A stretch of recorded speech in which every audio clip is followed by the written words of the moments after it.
13.4 degrees Celsius na temperatura na itala sa Baguio City ngayong araw. Narito ang report.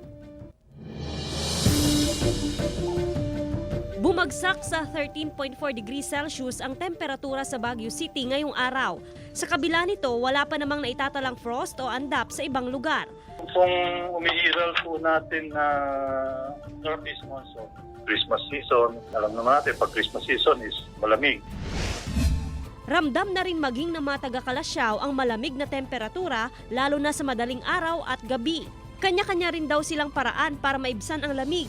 Isa na rito ang pagkain ng comfort foods, gaya na lamang ng mami at pares na paborito ng lahat. Unti-unti nang lumalakas sa araw-araw, di tulad dati nung mainit pa. Pero ngayon, naramdam namin nagsisibalikan na yun aming mga customers. Wala nang umiiral na low pressure area sa loob ng Philippine Area of Responsibility pero magpapatuloy ang maulang panahon sa ilang bahagi ng bansa. Pero dahil sa shear line, hanging amihan at localized thunderstorm, uulanin pa rin ang ilang lugar. Base sa datos ng Metra Weather, posible ang pag-ulan sa ilang bahagi ng Northern at Central Luzon, kabilang ang Apayao, Cagayan, Isabela at Quirino. Joan Punsoy, One North Central Luzon.